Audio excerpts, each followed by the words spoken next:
I can say that this is a spin-off of my Bible study last night with the guys. And there was a question asked, and I tried to answer it the best I could last night. And I told the guys, I said, well, tell you what I'm going to do. We're just going to delve into the answer to your question in the book of 1 John. Now, the question that was asked me last night, among many questions, but the big question was how can I be sure? You know, how can I be sure in my life that I'm really saved? So I want to begin not at 1 John 1:1. I want to go all the way to 1 John chapter 5 and read verse 13, and then we'll go back and pick up from there.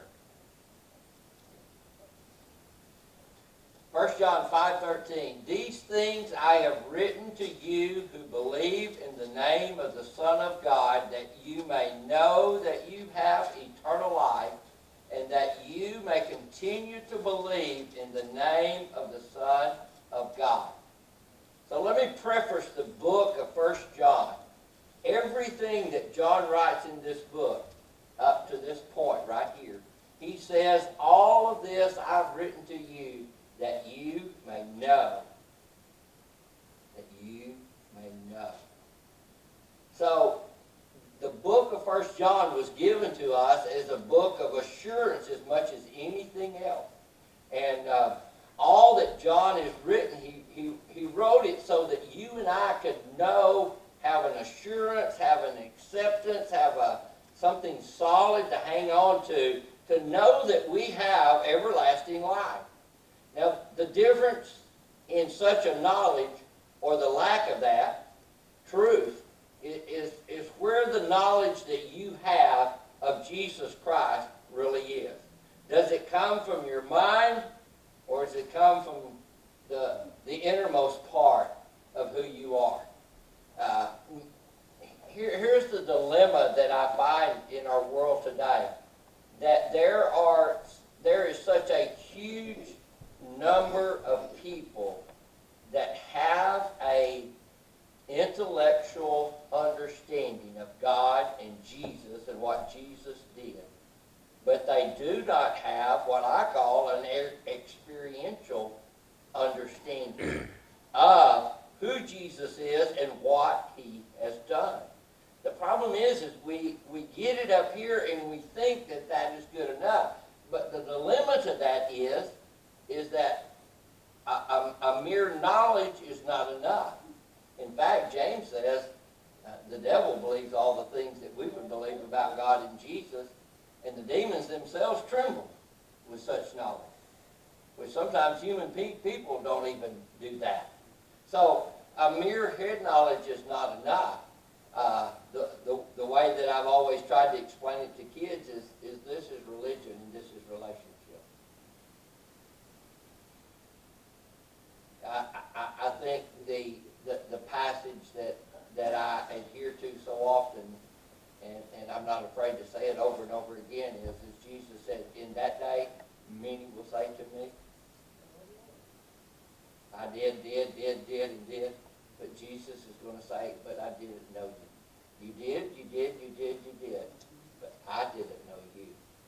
And that's the difference between the two. So as you approach the book of 1 John, as we approach it, because we're going to just carry this on Wednesday night, because I want to make sure that we all have a real experiential knowledge of a relationship with Jesus Christ. And I'm going to carry it on with the guys on Tuesday nights as well, because there's about 4 of those guys that really need this really bad right now. But for us to understand, let me just kind of introduce the book to you.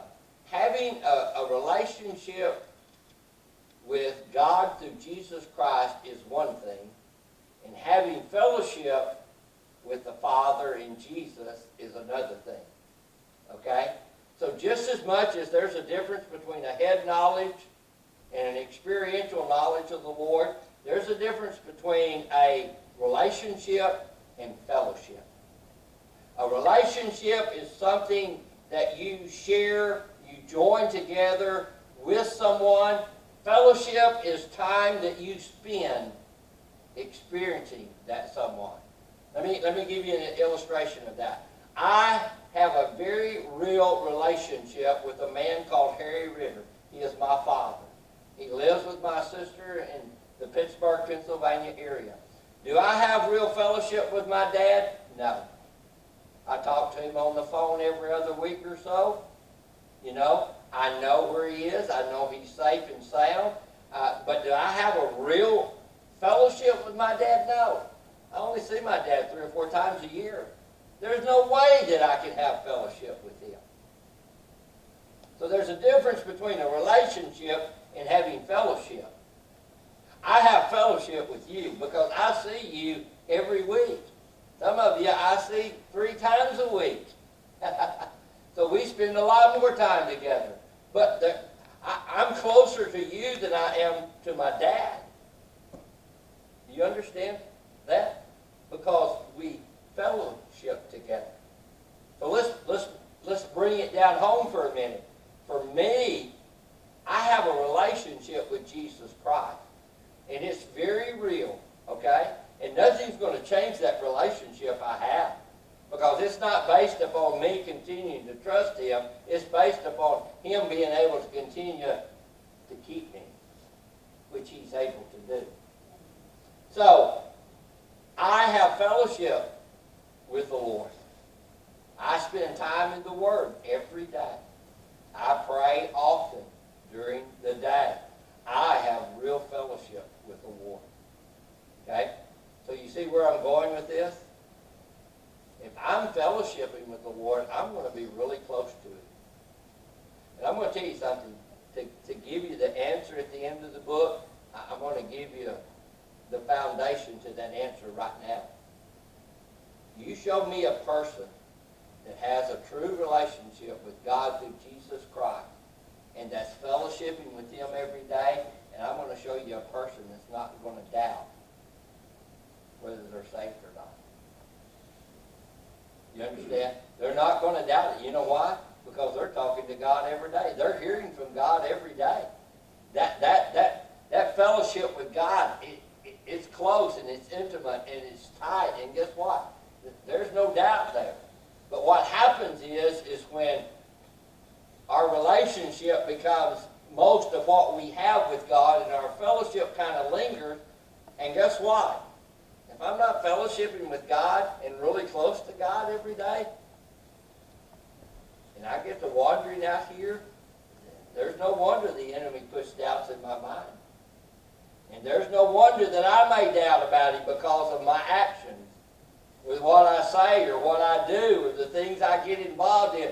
There's no wonder why I would doubt that. So here's the key, is if I want to make sure that I know, I need to make sure that I'm fellowshipping with God. And if I'm fellowshipping with Him, guess what? Those doubts go away. When I look at times in my life where I doubted my salvation experience, there were times that I was out here and I wasn't here with God. How many of you have found that true in your life? Yeah. So John knows what he's talking about. Now let me tell you something. The guy that writes this little letter wrote a much bigger letter early on called the Gospel of John, to where he validates the truth that Jesus Christ is the Son of God that died on the cross, that demonstrated how much God loved us, and that whoever would believe and trust in Him would have everlasting life. John validates that for 21 chapters in the Gospel of John. So now he's come along and he's validating the fact that, listen, if you're in that kind of relationship with Him, you fellowship with Him, He's going to validate your assurance that He is yours and you're His. He's going to validate that. So let's talk about it a little bit. John writes this letter to give us a truth that we can hang know that we have eternal life. So let's go to verse 1 of 1 John. Turn back over. That page or two. And he begins and he says, that which was from the beginning, which we have heard, which we have seen with our eyes, which we have looked upon, and our hands have handled concerning the word of life. All right. John chapter 1, verse 1. In the beginning was the Word, and the Word was with God, and the Word was God.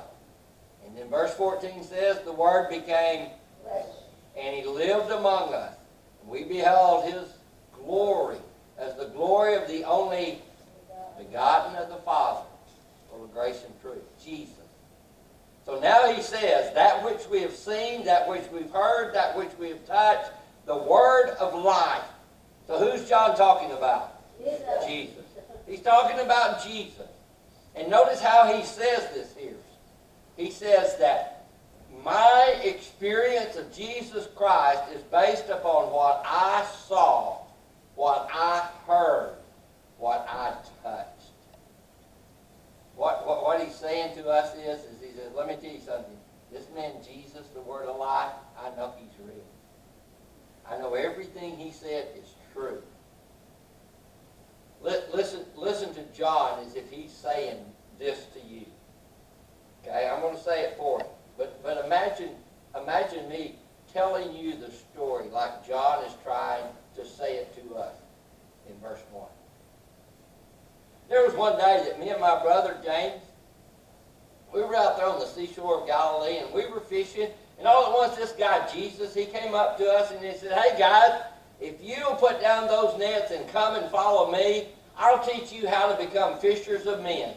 And you know what?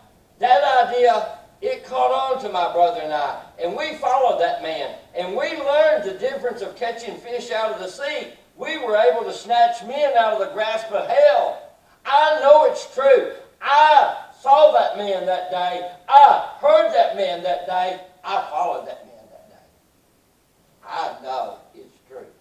There was another occasion that we followed him and we went to this big wedding in Canaan. And in the middle of the wedding, people came up to him and said, hey, listen, they're out of wine. Oh my goodness, what are we going to do? He said, you guys just bring some barrels of water. And when we began to pour those barrels into containers to be able to serve the guests, it wasn't water anymore. It was wine. The water turned to wine. I know it's true. I saw it with my very own eyes. It's real. What he said, it's real. Then there was that day that we were out on the Sea of Galilee and we were in a ship, and all at once the storm came up and the winds blew and we were so afraid, and all at once there he was walking on the water straight to us. He hollers out to Peter, and old Peter, he jumps out of the boat, takes off walking across the water. Guess what? He sank. But Jesus picked him up. And you know what, Jesus, he turned to that wave, that storm, that wind, and he said, hush! And it was still. I know it's true. I was there that day. I saw it. I heard the whole thing. It's real. There was a day that we went to a funeral for his best friend Lazarus. And we get there, and it was 3 days later. And what can I say? The family was upset with him. They were wondering why in the world he hadn't come earlier. And Jesus said, just hold your horses. Listen, don't get all stressed out about this. You believe in God?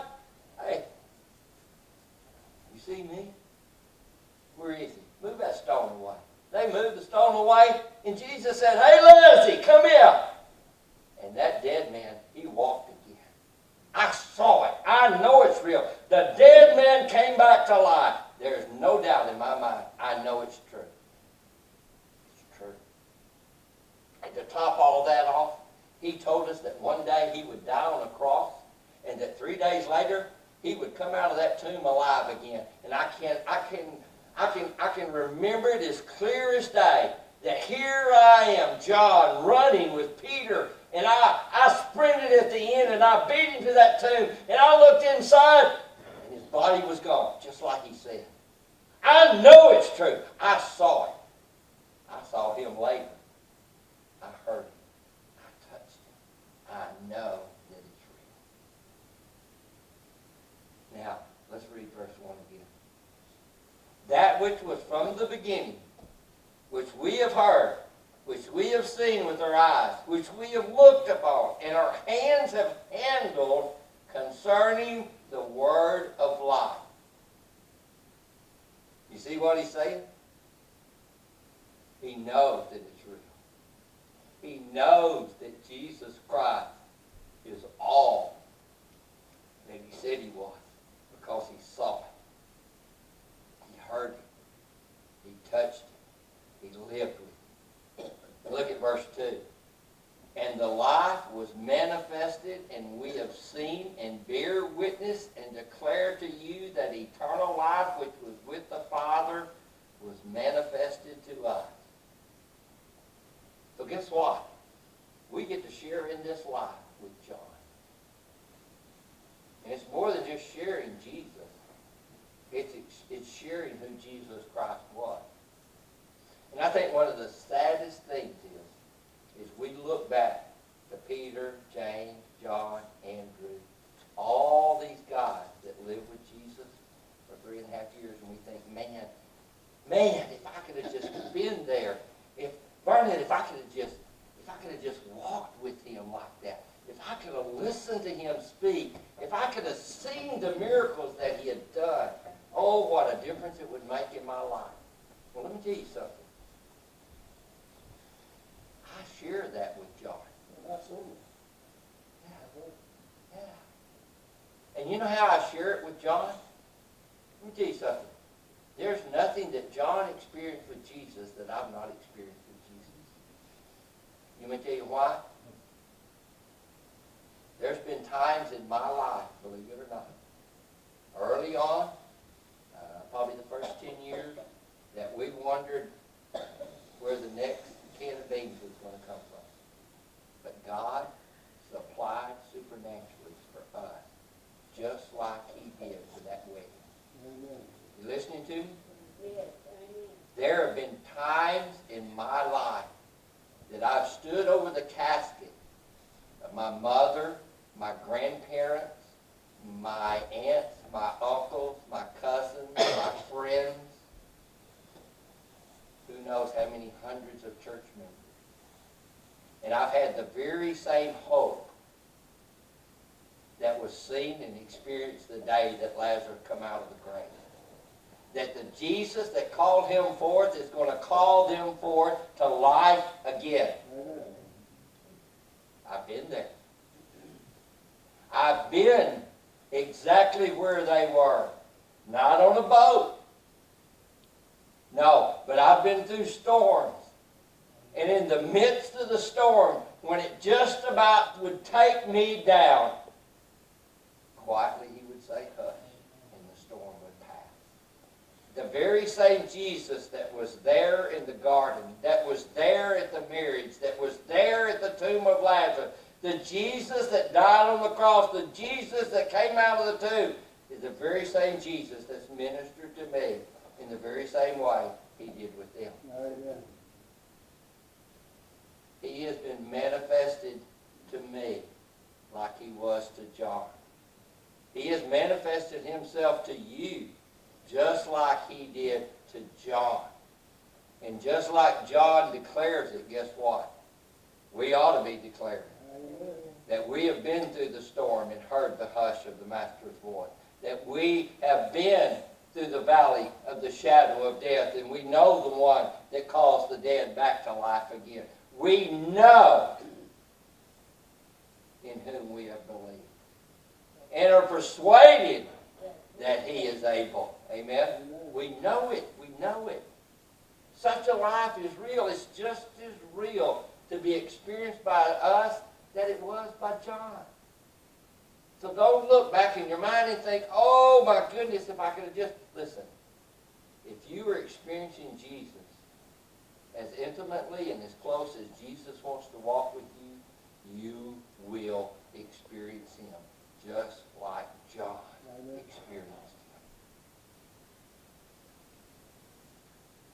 the call to go, just like John heard the call to go. We share not only in the manifestation of Jesus, but look at verse 3. He says, the life was manifested or made known to us, and we've seen it in verse 2. And then verse 3, he said, that which we've seen and heard, we declare to you, that you may have fellowship with us. And truly our fellowship is with the Father and with His Son, Jesus Christ. So the same Jesus that ministered to John ministers to me. The same Jesus that speaks through John, that ministered through John, can minister through me and to you. It's the same experience. But the telltale part of it, folks, is not so much the relationship. That's important. I mean, you're never going to have fellowship with Him unless you have a real, genuine relationship with Him. But the fellowship side of it is what brings the two together. It's the dynamite that makes it explode and makes the experience so very real. I want to close because we have an introduction, and then I want you to notice this one. In verse 4, he said, these things we write to you that your joy may be full. That your joy may be full. I want to ask you a question. It's a trick question. Where do you find joy? Where do you find joy? I'm not talking about happiness. But where do you find joy? Do you think you find it in things? Do you think you find joy in money? Do you think you find joy in security? I listen to people talk, and you know what they say? Oh, if only I could win the lottery, I'd be the happiest person in the world. Just ask a person that wins the lottery how long their happiness lasts. You know why? The lottery is not going to give you joy. You may find a little piece of happiness with it, but you're not going to experience joy from winning the lottery. It can be said this way: if only I had a new home, if only I had a new car, I would be happy. No. You may be for a little bit, but it's not going to last. Because let me tell you what a new home costs you. It costs you a big fat payment. And if you buy a new fancy car, it's going to cost you another house payment. If you're paying this $60,000, $70,000 like people are paying for. Listen, it's only going to happen for a short little while. Oh, if only I could get a good doctor's report, I'd be happy. Happiness is not going to last very long. Because once that ailment's over with, guess what? Something else will come along. But none of those things will ever give you joy. Because true joy is only going to be found in Jesus. Amen. Say that with me. True joy is only going to be found in Jesus. You open your Christmas present, and you may have a smile on your face and be happy. But it's not going to be long. You're going to want something else to make you happy. But if you want true joy is only going to come in your relationship and fellowship, close fellowship with Jesus Christ. My question always is this: if you think it's all about the lottery and money and things, what are you going to do when the money runs out?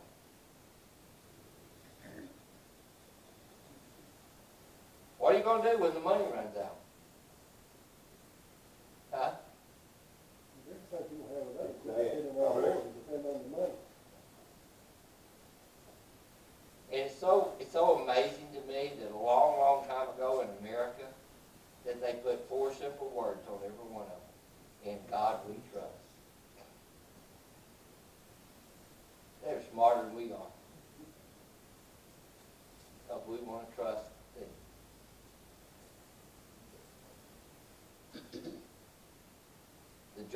can only be found in Jesus is a real relationship and real fellowship. That's a little introduction, so we'll pick up again on that after the first of the year. But I thought, my goodness, if I'm going to have to study this out every week for these guys, I might as well share it with my church meeting.